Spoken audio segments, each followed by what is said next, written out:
Hello Bengalese, welcome to West Bengal insider. তো তোমরা যারা চ্যানেলে নতুন, অথেন্টিক, ইনফরমেটিভ এবং নলেজেবল ভিডিও পাওয়ার জন্য চ্যানেলটাকে অবশ্যই সাবস্ক্রাইব করে নেবে। প্রথমেই বলে দিই যে আমি ভিডিওটা বানাচ্ছি অলমোস্ট দুদিন হয়ে গেল, দুদিন বাদে আমি ভিডিও বানাচ্ছি, কারণ আমি ব্যস্ত ছিলাম, তাই জন্য ভিডিও বানাতে পারিনি। আর হচ্ছে এই যে তোমাদের আমি অনেক বলেছিলাম, তাও ঠিক মনে নেই আমার, অন্তত তোমার মনে হয় এক সপ্তাহ থেকে দেড় সপ্তাহ আগে আমি তোমাদের বলেছিলাম যে গুড নিউজ আসবে, গুড নিউজ আসবে। তোমরা সমস্ত জায়গায় কমেন্ট করেছো যে কী গুড নিউজ, কী গুড নিউজ। 13 থেকে 15-র মধ্যে আমি বলেছিলাম। দেখো 13 তারিখ তো একটা জাস্ট এসেছে, সেটা হচ্ছে তোমার দলিল লাগবে কি লাগবে না এই রিলেটেড, ঠিক আছে একটা। আর আজকে যেটা হয়েছে সেটা হচ্ছে ব্যাপারটা তুমি বললে বুঝতে পারবে যে আজকের হচ্ছে যে নোটিফিকেশানটা এসেছে সেটা আমি এখান থেকে জানতে পেরেছি। প্রথম কথা, তোমরা অনেকে সোর্সকে সে তোমরা জানো, যেটা আমি অলরেডি আগে তোমাকে টেলিগ্রামে বলেছি। আর যারা টেলিগ্রামে জয়েন এখনও করোনি তারা টেলিগ্রামে জয়েন করে নেবে, ভিডিওর পিন কমেন্টে আমি লিঙ্ক দিয়ে দিয়েছি। তারা টেলিগ্রামে তোমরা জানো যে আমি সোর্সকে, আর বাকিটা আমি এখানে পাবলিকলি ভিডিওতে বলছি না। আমি তোমাদের অনেক দিন আগে বলে দিয়েছি আজকে কি আসতে পারে, আর ওই সেমই নিউজ 2-3 জায়গায় ওই মানে সেই বলেছে 2-3 জায়গায় এরকম এসেছে, যেটা কিন্তু আমি তোমাদের অনেক দিন আগে অলরেডি বলে দিয়েছি। 2-3 জায়গায় এসেছে এই রিলেটেড নোটিশ। এবার দেখো, প্রথম কথা, তোমরা যে ভাবছো যে সমস্ত জায়গায় একসাথে এইসব নোটিশ চলে আসবে, এরকম ব্যাপার তো একদমই নয়। সময় লাগবে, ধীরে ধীরে কোনো একটা জিনিস হয়, একসাথে হঠাৎ করে চলে আসে না। সেখানে কথা, তোমরা আমাকে অনেকেই বিভিন্ন রকম স্ক্রিনশট শেয়ার করেছো বিভিন্ন জায়গাকার। দেখো, আমি ওই সব স্ক্রিনশট আমি জানি না তুমি কোথা থেকে নিউজ পেয়েছো। দেখো, আমি তোমাকে যেটা বলবো, আমি নিজে যেটা শুনেছি তোমাকে সেটা বলেছি। তার কোনো প্রুফ যেটা আছে, তোমরা যে নোটিশের ছবি, এটা স্ক্রিনশট, এসব আমার কাছে নেই ভাই। আমি তোমাকে অলরেডি যেটা 1-1.5 সপ্তাহ আগে বলে দিয়েছিলাম, সেটা তোমরা বিভিন্ন নিউজের মাধ্যমে দেখতে পাচ্ছ, বা কাল পরশুর মধ্যে আরও ভালো করে দেখতে পাবে, এবং সেটা নোটিশের মাধ্যমে দেখতে পাবে। তবে ব্যক্তিগতভাবে আমার কাছে এই নোটিশের কোনো ছবি বা স্ক্রিনশট এসব নেই, এসব জাস্ট যে বলেছে তার থেকে জানা, ঠিক আছে। সুতরাং আমাকে তোমরা এইসব ছবি দিয়ে, এই ছবিগুলো কতটা সত্য কতটা মিথ্যে সেটা আমাকে জিজ্ঞাসা করবে না, কারণ আমি বলতে পারবো না। আমি শুধু এইটুখানি তোমাকে বলবো, হ্যাঁ যেটা আমি তোমাকে বলেছি যদি তুমি আমাকে বিশ্বাস করো তাহলে ঠিক আছে। এর কোনো কোথা থেকে আমি জানলাম, আমার প্রুফ কী, এইসব আমাকে জিজ্ঞাসা করো না, ঠিক আছে। কারণ এইসবের ছবি, স্ক্রিনশট সব আমি নিই না, আমি কারোর থেকে চাইছি এইসব। যখন তোমরা আসতে পারো, আমি চাইছি যে আমি তোমাকে জাস্ট একটা বলে দেবো, আভাস দিয়ে দেবো, তুমি সেটা ফিউচারে জেনে যাবে, সেটা অটোমেটিক্যালি তুমি জেনে যাবে। আর যেসব জায়গা থেকে তোমরা ছবি বা স্ক্রিনশট পাঠাচ্ছ তার উৎস তো আমি একদমই জানি না, আমি জানতেও চাইবো কোথা থেকে তোমরা পাচ্ছ। তবে হ্যাঁ, 2021 সাল অবধি তোমরা ভেবে রাখো এই জিনিসটা স্টপ হতে পারে, তবে ইন ফিউচার তো হবে আবার। এটা নয় যে কমপ্লিটলি স্টপ হয়ে যাবে, তবে ধীরে ধীরে এই প্রবলেমটা ধীরে ধীরে সলভ হবে, ঠিক আছে। নেক্সট কথা হচ্ছে, আমি আজকে দেখলাম তোমার এটাতে তো জেনে গেলে, আমি এই সমস্ত ওয়েবসাইটে দেখলাম তো কোনো কিছু বিশেষ আপডেট নেই। তবে অনগ্রসর করলেন, আমি একটু আগে সার্চ করলাম, তো দেখো এতগুলো নোটিশ অলরেডি এসে গেছে। মানে এত অবধি লাস্ট ছিল notification regarding model of 100 point roaster অবধি ছিল, তারপরে এতগুলো এসে গেছে। তো এই নোটিশটাই তোমাকে আমি দেখিয়ে দিচ্ছি। দেখো, তুমি যদি এইখানে যাও তাহলে তুমি দেখতে পাবে,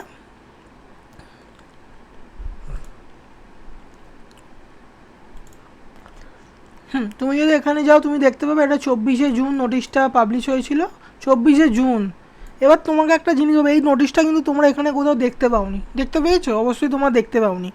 এই নোটিশটা কিন্তু রিলিজ করেছে হচ্ছে আজকে, কারণ আমি তো ডেলি অলমোস্ট চেক করি, এটা ছিল না। এই নোটিশটা আমি আজকেই দেখলাম,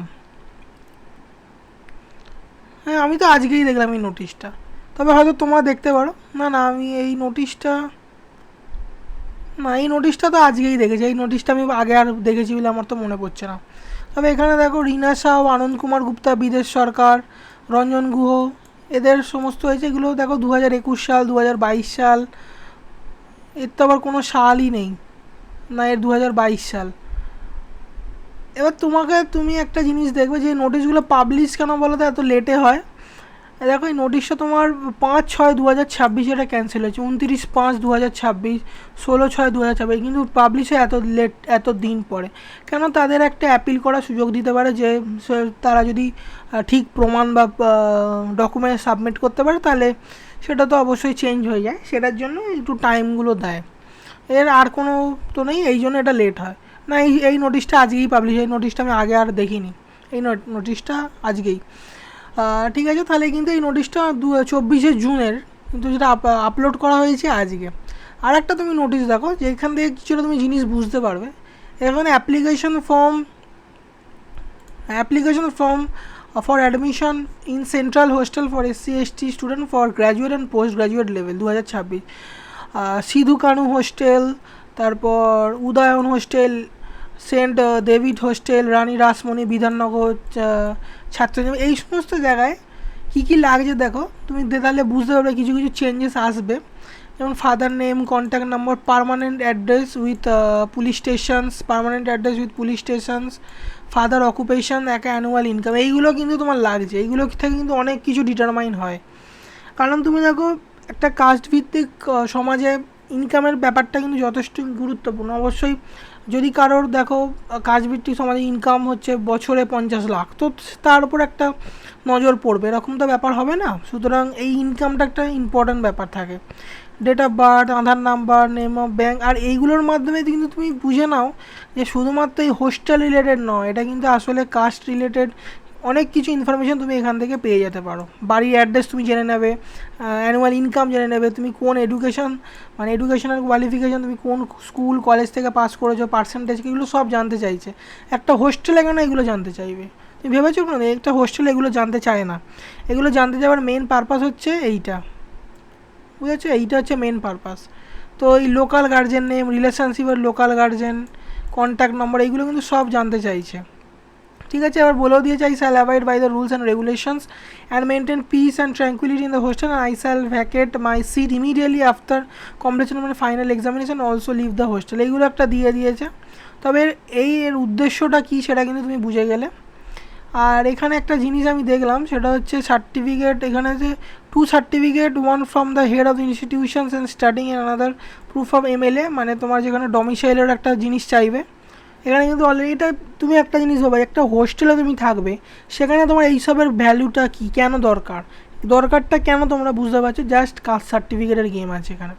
proof certificate of concern MLA and সভাপতি, পঞ্চায়েত সমিতি প্রধান, গ্রাম পঞ্চায়েত চেয়ারম্যান অফ কাউন্সিল, মানে এদের একটা জিনিস চাই যে তুমি ঠিক বলেছো। ঠিক আছে, the applicant must also furnish attested copies of marksheet, এগুলো সমস্ত চাইছে।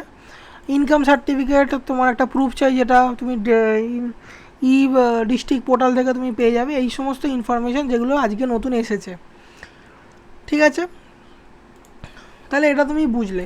এবার তোমাদের আমি বারবার যেটা বলছি, যে এখন অবধি অফিসিয়ালি তো দেখো, আমি তোমাকে যেটা বলেছি সেটা অলমোস্ট অনেক জায়গায় জানতে হয়তো পেরেছো, কিন্তু আপাতত অফিসিয়াল কোনো এখন মানে notice in pen and paper বা ওয়েবসাইটে কিন্তু কোথাও এখনও আসেনি। তবে যখন আসবে আমি তোমাকে অবশ্যই বলে দেবো। আর দেখো, আমি তোমাকে এই নিউজটা যখন অনেক আগে দিয়েছি, তখন আমাকে এই কারেন্ট যে তোমার যে জিনিসটা আজকে বা কালকে তুমি যে স্ক্রিনশট পাচ্ছ, সেইগুলো আমাকে প্লিজ শেয়ার করবে না, শেয়ার করে জানতে চাইবে না এগুলো সত্যি কি মিথ্যে। কারণ সত্যি কি মিথ্যে সেটা আমি তোমাকে অনেক দিন আগেই বলে দিয়েছি, সুতরাং বারবার রিভেরিফিকেশন আমার থেকে করবে না। অবশ্যই বলছি, যারা আমাকে বিশ্বাস করো তারা অবশ্যই থাকো। আর হচ্ছে এটা, তোমরা অনেকে তোমাদের কয়েকজনের কিছু প্রশ্ন ছিল, আমি তোমাকে সেটা রিপ্লাই করে দিয়েছি। যেমন একজন প্রশ্ন করেছে যে নিট পিজির যে কাউন্সেলিং হবে, সেই কাউন্সেলিংয়ে কি এই কাস্ট সার্টিফিকেট ভেরিফিকেশানটা খুব দারুণ মানে কড়াকড়িভাবে হবে? দেখো, এটা কোনো ব্যাপার একদমই নয়। কারণ তুমি নিট পিজি পরীক্ষা দাও, নিট ইউজি দাও, বা JEE মেন দাও, ওয়েস্ট বেঙ্গল জয়েন দাও, নার্সিং দাও, যা এক্সামই তুমি দাও, যখন তোমার সার্টিফিকেট চেক হবে তখন ওরা সকলে এই ওয়েবসাইটটা থেকেই চেক করবে। তোমার SC/ST এইসব চেক সার্টিফিকেট থেকেই চেক করবে, এখানে কোনো আলাদা জিনিস হবে না।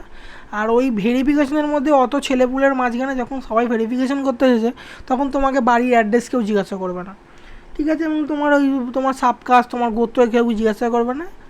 কিন্তু হ্যাঁ, একটা জিনিস আমি তোমাকে বলতে পারি, যে হ্যাঁ, তোমার যদি বাড়ির অ্যাড্রেস মনে করো, তোমার বাড়ির অ্যাড্রেস মানে কাস্ট সার্টিফিকেটে বাড়ির অ্যাড্রেস হচ্ছে তোমার হচ্ছে একটা আমি নাম বলছি, জায়গার নাম হচ্ছে বাঁকুড়া। তোমার কাস্ট সার্টিফিকেটের যে বাড়ির অ্যাড্রেস হচ্ছে বাঁকুড়া, ঠিক আছে? কিন্তু তুমি যে আধার কার্ডটা নিয়ে গেছো বা তুমি যে ভোটার কার্ডটা নিয়ে গেছো তার অ্যাড্রেস হচ্ছে মুর্শিদাবাদ, তাহলে কিন্তু ওরা কী করবে, তোমাকে জিজ্ঞাসা করবে যে দুটো অ্যাড্রেস আলাদা কেন।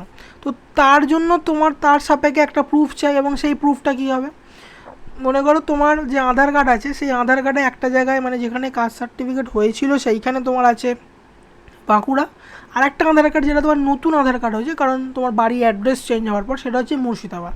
তাহলে তোমার কাজ হবে দুটো আধার কার্ডটাই নিয়ে যাওয়া, কারণ আধার কার্ডের নেম সিমিলার থাকবে, নাম্বার সিমিলার থাকবে, যে যতগুলো ডিজিটের নাম্বার থাকে নাম্বার সিমিলার থাকবে, কিন্তু তোমার যে আধার কার্ডের অ্যাড্রেস সেটা চেঞ্জ হয়ে যাবে। সুতরাং এটা কিন্তু একটা প্রুফ যে হ্যাঁ তুমি চেঞ্জ করেছো।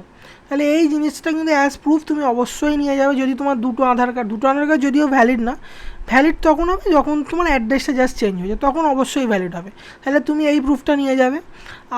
আর জেনারেলি কোনো প্রুফ চাইবে না, মানে যদি তোমার কাস্ট সার্টিফিকেটে যদি তোমার অ্যাড্রেস চেঞ্জ থাকে তখন এই দুটো নিয়ে যাবে, নইলে আর কিছু আলাদা করে ভাববার ব্যাপার নয়। আর যেমন নর্মাল ডকুমেন্ট তেমন লাগবে। আর এই যে প্রসেসটা যেটা বললাম সেটা কিন্তু একদম হঠাৎ করে বন্ধ হয়ে যাবে এরকম কোনো ব্যাপার না, তবে হ্যাঁ ধীরে ধীরে এগুলো বন্ধ হয়ে যাবে। আর আশা করছি, আর এই যে প্রসেসটা না, এই প্রসেসটা হতে তোমার বেশ সময় লাগবে। এরম নয় যে তোমার আজকে কালকে এলো হঠাৎ করে বন্ধ হয়ে গেল, সময় লাগবে। সময় দাও, 1-1.5 বছর তো ভেবে রাখো লাগবে, এগুলো ধীরে ধীরে হচ্ছে। 1.5 বছর লাগবে, তারপর সব ঠিকঠাক হয়ে যাবে। তো এটা নিয়ে অত টেনশন করো না সকাল থেকে রাত অবধি। তোমাদের এখন যেটা কাজ, তোমরা চাকরি করছো বা পড়াশোনা করছো সেইটার দিকে মন দাও। আর কোনো ইম্পর্টেন্ট নিউজ হলে আমি অবশ্যই তোমাকে জানাবো। আর বেকার ডেলি একটা করে এই রিলেটেড ভিডিও বানানো না তোমার ভালো লাগবে, না আমার সময় আছে এত, সুতরাং একদমই বানাতে পারবো না। আর কিছু আপডেট থাকলে, যেটা জানি যে ভিডিও না বানালে হয় না, সেটা আমি অবশ্যই তোমাকে টেলিগ্রামে চ্যানেলে পোস্ট করে দেবো এই রিলেটেড কিছু থাকলে। আর অবশ্যই ভিডিওটা তোমার ভালো লেগেছে, ভিডিওটা ভালো লাগলে লাইক কমেন্ট শেয়ার সাবস্ক্রাইব করে দেবে। আর কিছু জানতে চাইলে তুমি জানতে চাইবে, হ্যাঁ অবশ্যই এইটা রিলেটেড কিছু জানতে চাই না, সোর্স কোথায়, আর অলরেডি বলে দিয়েছি এই সোর্স রিলেটেড আমি কিছু বলবো না। আর কি ফেক কি রিয়েল এইসবই জিজ্ঞাসা করবো। এই রিলেটেড অন্য কিছু তোমার ডাউট থাকলে তুমি কাউন্সিলিং রিলেটেড তুমি আমাকে জিজ্ঞাসা করতে পারো, আমি তার অবশ্যই রিপ্লাই দেবো। আর যারা ভিডিওটা পুরোটা দেখেছো তাদেরকে অসংখ্য ধন্যবাদ।